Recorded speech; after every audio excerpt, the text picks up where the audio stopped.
Hey everybody, welcome to Grimm's Forge Gaming. Today we are going to cover my Magicka DK build. I've been having a lot of fun with this build in BGs and I wanted to share it with you.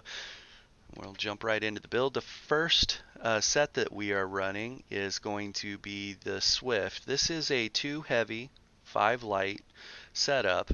And the thought process for this build is I wanted to be something that's somewhat tanky, can fight in outnumbered situations. We definitely need to benefit from the light armor penetration and the light armor recovery or regens, but I don't want to feel like I'm wearing light armor, and so that's kind of hard to do. Anyways, I felt like this set, the Swift set, kind of fit that bill, and it's because of that reduced damage taken by players. So you got 10% damage mitigation on this build, and your 3-piece and 4-piece is armor. And then of course Magic DK scales with Max Magicka, and that 2-piece works out great for it. So our first 5-piece that we're running is the Swift. Our second 5-piece that we are running is Spinner. And so while I'm trying to build something that is tanky, I don't want it to be without damage or without teeth. And so Spinners works very well on a Magic DK. That spell penetration really pays dividends, especially when you're running a light armor build. And I was looking at the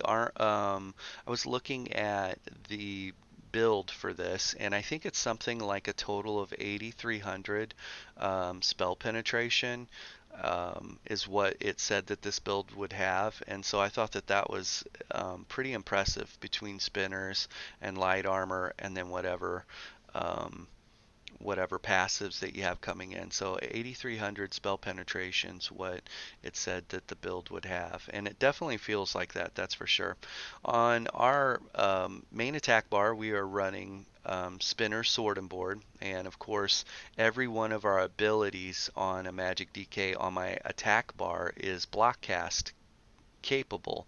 And so when we first engage somebody in a fight, I can hold block and I can apply all my dots and start hitting my whip on them, and I'm only taking 50% incoming damage during that time frame. So it allows me to get out and ahead of whoever I'm boxing or fighting. And so I think that's important to know. On the back bar, we are running Spinner's Lightning Staff, and I have that as defending. Like I said, I wanted this to be a tanky build in light armor that could also do damage, and we definitely accomplished that. But I'm running Spinner's Lightning Staff, and I think when we hit one of our abilities that applies Minor Magicka Steel to the target, and then we're able to hold the Lightning Heavy attack, I can actually get Magicka back while still applying pressure to the target. And I think that that is great. You could also make an argument to run a Ice Staff on the back bar. And the ice staff, it's important to know. So while I'm holding block with my sword and board, I'm burning stamina and not regenerating stamina when I hold block with an ice staff. So if we were running the ice staff on the back, I'd actually be burning magicka. And in that moment, you can hold block and block cast a lot longer, bouncing back and forth between the two pools. I didn't necessarily need it, but that is an option for you. Just wanted to let you know. So anyways, like we said, we're running the Swift and we're running Spinners, and then up here our monster set is Scoria. And the damage or the extra pressure from this is impressive. The 1-piece bonus max health, we're definitely going to need that. But this is where our 2 heavies are coming in, and then we're running 5 light and sword and board. So Swift, Spinners, Scoria. And when you look at the stats, it's pretty underwhelming. When I looked at it to begin with, I was like, oh man, that spell damage is really low. Obviously, we're unbuffed right now, but 1461 is extremely low spell damage. We are unbuffed as well, and our spell resistance for a light armor builds at 25, just under 26,000. I think that's pretty respectable for a light armor build. When we were talking about my goal. I wanted to have something that was tanky. Well, we accomplished that. We hit our major fortitude buff, and we're going to be at 30,000 resistance here on our spell, and 25 to 26 on our physical resistance, and I think that's great. Critical resistance is 1500. I like to be between 1500 and 2500, and so that's right where we want to be. Our magic recovery is just under 16,000 or 1600, sorry. And when we apply elemental drain or elemental weakness, I'll have to look at it, but um, yeah, elemental drain. When we apply that to our target, this is going to jump up. When we can actually get this magic recovery up and over 2K, and I think that's important for what we're doing. We're pretty active in fights, and if it weren't for that, we would be in trouble. So, max magicka at 27,000, that's fine. Might be on the low for some people. I tell you, if we weren't running Bewitched Sugar Skulls as our food, and that's max stats across the board and some health recovery, but if we weren't running this and we were running like smoked bear haunch, which is just a regen food, we'd lose 4 or 5k here, and it would take us to, we'd lose 5k, and it would take us to 22,000 max magicka, and that's scary, running that low a max magicka. And there are some builds that are running around with 35 to 45k max magicka, and I actually am going to put one of those builds together for you later. But anyways, I like to be right about here. And stamina, our max stamina is important to be at 15 or greater, because we do block cast on this, and we do burn through stamina pretty quickly. So let's look at our abilities. And so on our sword and board bar, we are running Empowering Chains to start, and I've never run with a gap closer on a Magic DK before, and I'm really liking it for a couple reasons. But the very first reason is the Major Expedition that you get when you use this on someone. 4 seconds after you apply this to someone, not only do you gap close to them, but you gain Major Expedition, so you can start dancing around them. It's also important to note that this is an Ardent Flame ability, and because of this passive, when you deal direct damage with an Ardent Flame ability, you reduce the enemy's movement speed by 30%. So not only does this reduce the enemy's movement speed by 30%, it increases your movement speed by 30%. So that's a pretty big gap in movement speed at that point. They're not getting away from you. And so I really like that. Second ability we're using is Engulfing Flames. This is a staple for a Magic DK. It does a damage over time, and it does some upfront damage over time, and then it also has affected enemies take more damage from all of your flame attacks, 10% more bonus damage when you apply this. So that's important to know, because everything we do to people is going to be flame damage. So minus the CC here, but this is flame, flame, flame. So obviously we're Magic DK, so we're going to be using some flame damage. I recently made the switch from Power Lash, and we might want to revisit that next patch. Power Lash is going to get a buff, supposedly. But we made the switch from Power Lash to Molten Whip, and along the same lines, we said, I want to make something that's tanky, but I also don't want it to be without damage or without teeth. I need it to be able to hit. And Molten Whip, if you had to pick between the two, Power Lash or Molten Whip is definitely the one that hits harder, especially when you build up your full stacks on it. And so it says, while slotted, whenever you activate a different Ardent Flame ability, you gain a stack of Seething Fury, which increases the damage of your next Molten Whip by 33%, and your weapon and spell damage by 75. This stack up to 3. That's important to know, because Ardent Flame ability, and then it comes to our third ability, which is Burning Embers. A little bit of front damage, and then it's got damage over time, but the middle section heals you for 75% of the total damage inflicted when the effect ends. So I want to gap close to somebody, hit them with engulfing flame so they're taking more flame damage and have dots on them, and then I want to hit them with burning embers. Um, and I want that to all happen in that 4 second duration where I can outmaneuver and outrun them. Okay, and um, I want to, at that point I now have 3 stacks, and so my Molten Whip is going to hit for its maximum amount. Okay, and if I have to at that point, if they're being too mobile after I build up all 3 stacks, if I need to CC them, I will, just to make sure I can hit the Molten Whip on them. Okay, if I don't have to CC them, I'll just hit the whip on them, then CC them, and reapply all my buffs again so I can get another whip off on them. Anyways, that's kind of the play for me, and this worked out really well. I was very happy with this, actually running a gap closer, and which just so happened to be an Art of Flame ability, so it's building stacks towards this. Molten Whip was working out.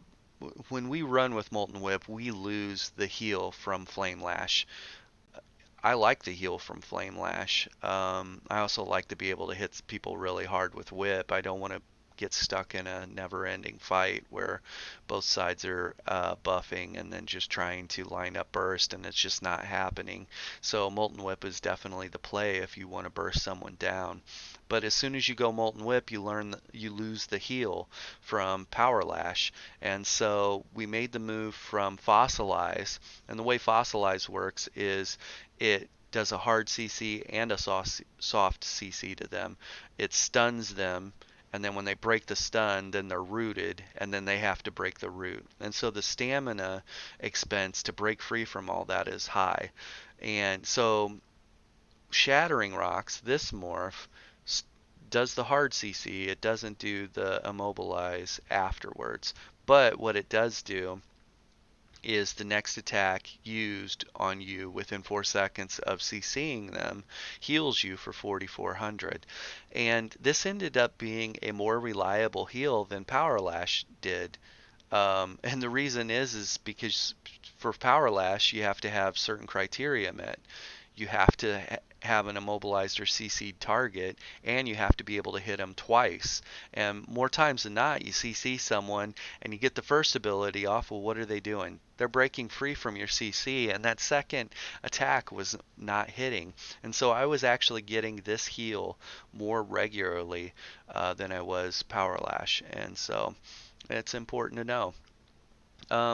We are running Ferocious Leap, and Ferocious Leap in the video, this is something I put together after the video, just kind of doing more homework. I'm really trying to hone in on this build for everybody.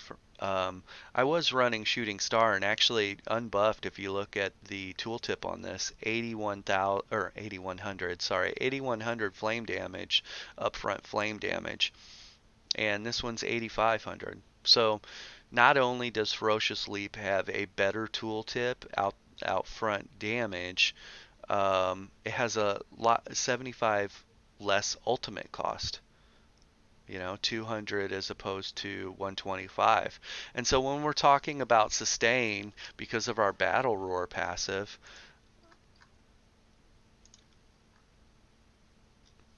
when you cast an ultimate ability, you restore 46 health, 46 Magicka, and 46 for each point of ultimate. So yes, Shooting Star is going to return more resources, but it's going to take you that much longer to get to the Shooting Star. Okay? And I'm not saying that Shooting Star is not more damage than Ferocious Leap. The upfront damage on Ferocious Leap is more, yes. But if you look at after the impact, enemies in the target area take 2,300 flame damage every 1 second for 11 seconds. That's another 23 to 25k damage if they were to stand in it. And the problem is getting them to stand in it. In BGs, I wasn't being able to get people to stand in it. And I could stand in it and try and bait people to fight me in it, but obviously the higher tiered players are not going to do that. Lower tier players aren't going to pay any attention to it, and they just see red and they're going to try and kill you. So, anyways, this ended up being a better play for me. Lower ultimate cost. I can capitalize on my Battle Roar passive, and it has a higher upfront damage. So, and let's get Battle Roar passive working for me. So, back bar. Because we were running a Destro staff on the back bar, and right now, like I said, I'm running a Lightning staff.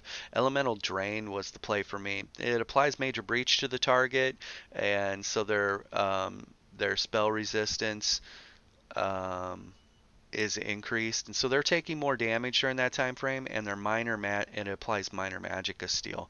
So in this moment, my magic regen goes, from 15, 1600, almost 2k, and then some of the other passives we have, we can hit the 2k magic regen. So that's been working out well. Even though I have sword and board on my front bar, when I'm moving around the battlefield, I'm actually moving around on my Destro staff, just so I can apply this at the start of the fight. We are running molten armaments. The fully charged heavy attacks increased by 50%. That's pretty significant. And on a lightning staff, we're hitting multiple targets. And if you look at the lightning staff passive right here, shock staff, heavy attack damage, nearby enemy for 100% of the damage. And so that's important to know that when I'm heavy attacking with my lightning staff, everybody's taking that damage. And because of this ability, that damage is increased by 50%. And so if we jump into a group and we hit engulfing flames, we can line everybody up. Everyone takes that upfront damage, and everyone takes that damage over time. And then we rotate into our lightning staff after all of our dots on our front bar are applied and we've whipped. If I have multiple targets, or I need Magicka back, I can continue to apply pressure with my lightning heavy attack because of this ability and this passive. Meanwhile, I'm getting Magicka back from that, and you get Magicka back from a Destro staff heavy attack. And so this becomes a great way to sustain build, which is a common problem for Magicka DKs, is how do I sustain.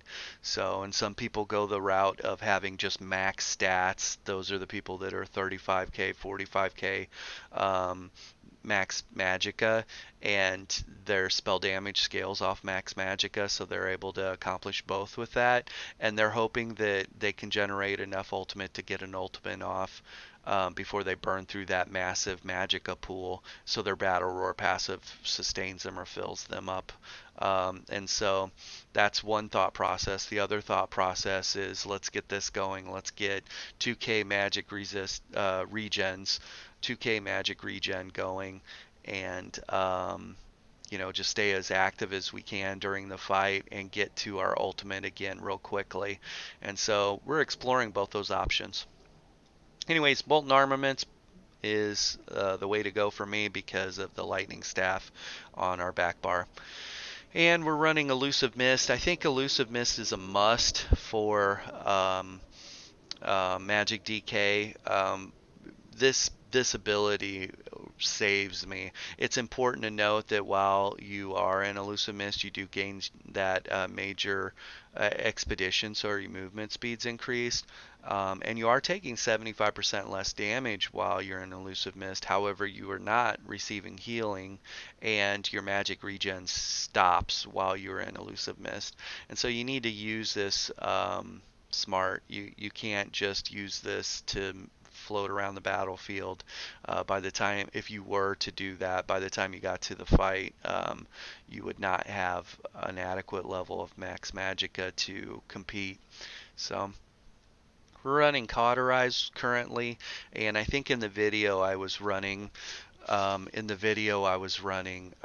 something else. Let's see here. In the video we were running Coagulate because of the max heal from it, and that's a big cost. We would only hit that ability if we needed that burst heal. So 5270 is the burst heal on that. That is more than this. But this actually goes out um, multiple times. And so it's basically just a hot that you keep up and a lot lower tooltip cost. So 1944 expense as opposed to 3800, you know. And we're running hardened armor. I like the damage shield from this. This is our form of major resolve, so we get our armor bonuses from this. We get a little bitty shield from it, and we do return some magic damage when people are attacking us. Ultimate on the back bar is Devouring Swarm, and Devouring Swarm has a small dot to it.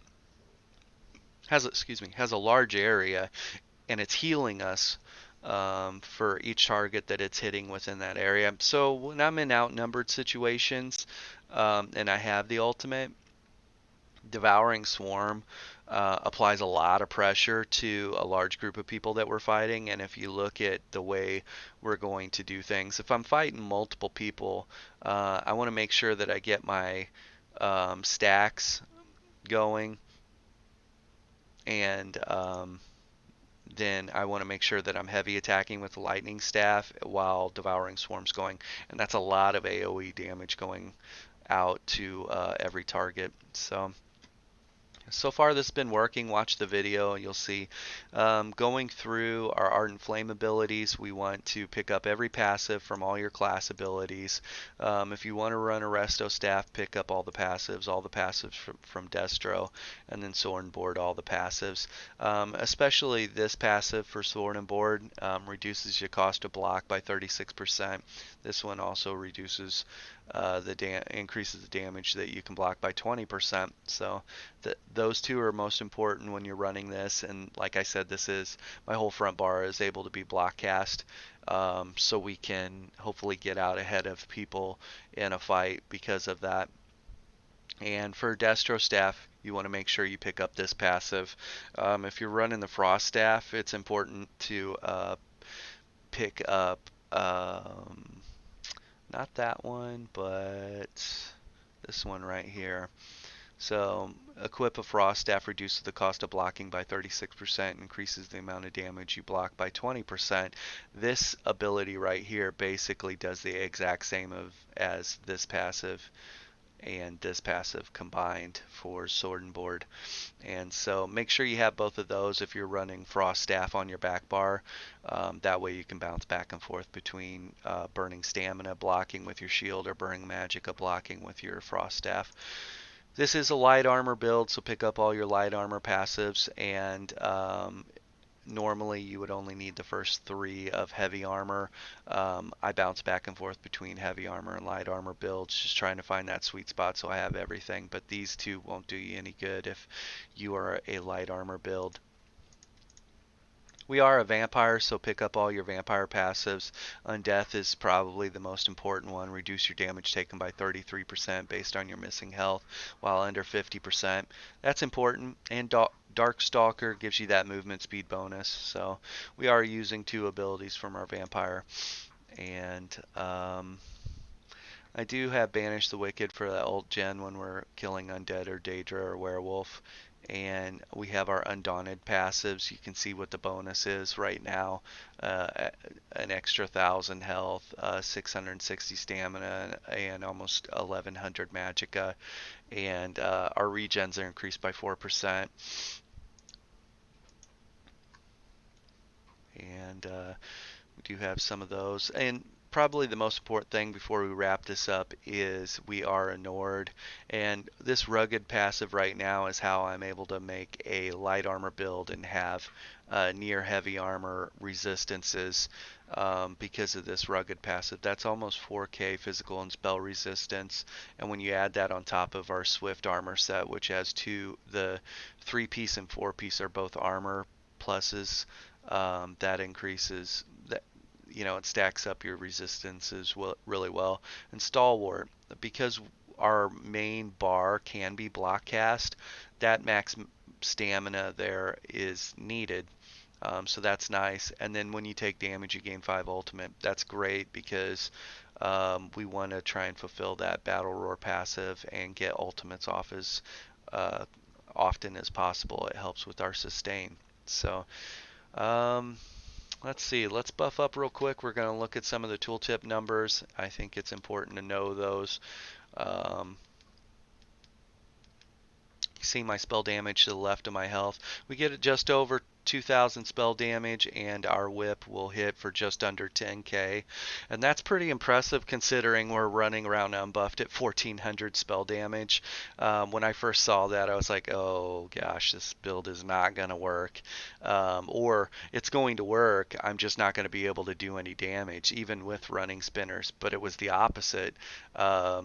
Spinners and the penetration that came with light armor and spinners and the combination of molten whip and building stacks, and I was just fine. I was able to put out damage. I was able to be tanky, and the build felt good. So I'm going to keep playing around with this build. We're really going to perfect it, and I am going to put out a max stat build as well for Magic DK. But I wanted to share this build with people. I really liked it, and check out the BG footage. Thanks.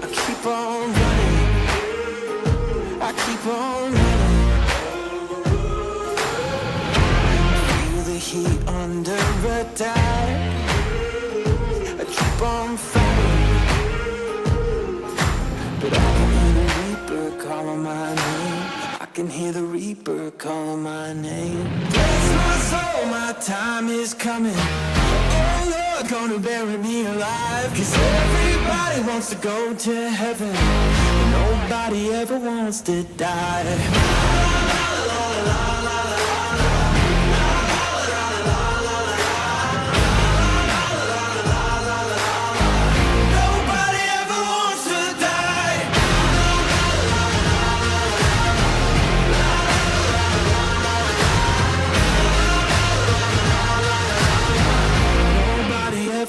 To die. I hold the fire and keep the flame, and I'm not stopping. No, I'm not stopping. Back from the dead, I rise again. Oh, and keep on fighting. But I can hear the Reaper calling my name. I can hear the Reaper calling my name. Bless my soul, my time is coming. Oh Lord, gonna bury me alive. 'Cause everybody wants to go to heaven,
fight. I won't take a fall, won't run and hide. I'm gonna come out swinging, I ain't backing down. Even when my ears are ringing, I go another round. I run through fiery nights, I cross the finish line. I never let it up until I get what's mine. I'm gonna go and get it, I'm gonna claim the prize. Nothing's impossible, I'm unstoppable.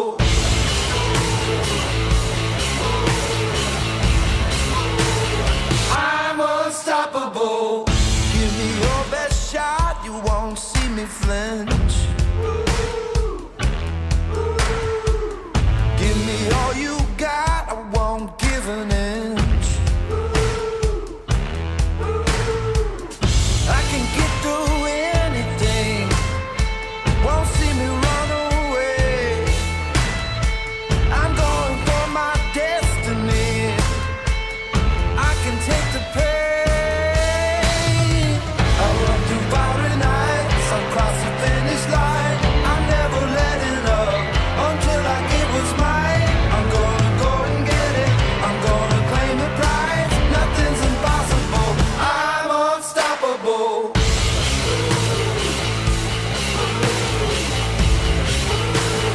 I'm unstoppable.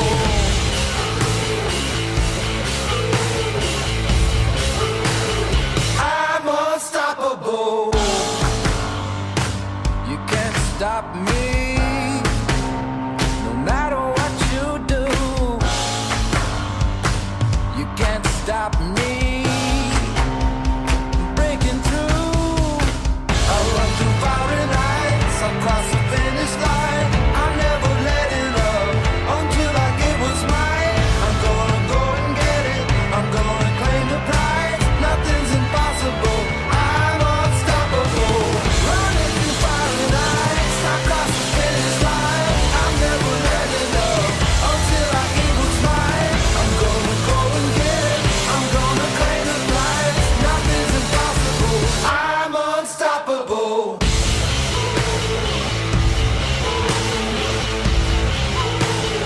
I'm unstoppable.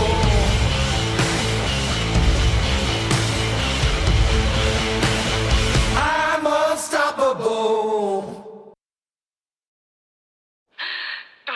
You're a monster.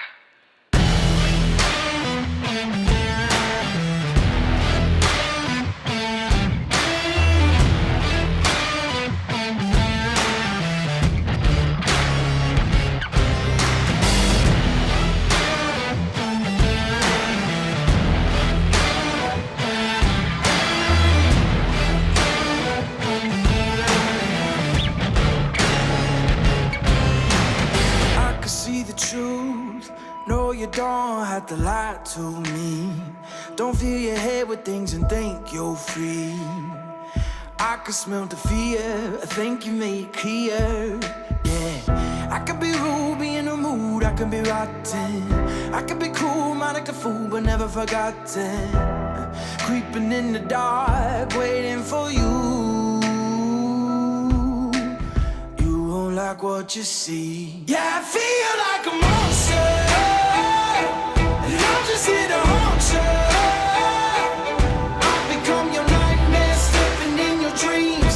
I'm the definition of the worst kind of mean. Yeah, I feel like a monster, and I'm just here to haunt you. I've become your nightmare, slipping in your dreams. I'm the definition of the worst kind of mean. Yeah, I feel like a monster. Monster. Monster. Yeah, I feel like you can hold me back. Yeah, I'm coming for you. I'm not here to on you. No, I'm just telling you the facts. Oh, these chains can keep me down. Yeah. I can be rude, be in the mood, I can be rotten. I can be cool, mind like a fool, but never forgotten. in the dark, waiting for you. Yeah, I feel like a monster, and I'm just here to haunt you. I've become your nightmare, slipping in your dreams. I'm the definition of the worst kind of mean. Yeah, I feel like a monster, and I'm just here to haunt you. I've become your nightmare, slipping in your dreams. I'm the definition of the worst kind of mean. Yeah, I feel like a... You don't believe in monsters, do you? Of course not. I do. See me change into something darker. Yeah, I feel like a monster, and I'm just here to haunt you. I've become your nightmare, slipping in your dreams. I'm the definition of the worst kind of mean. Yeah, I feel like a monster, and I'm just here to haunt you. I've become your nightmare, sleeping in your dreams. I'm the definition of the worst kind of mean. Yeah, I feel like a monster, monster, monster. Yeah, I feel like a monster, monster, monster. Yeah, I feel like a...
You're still here. It's over.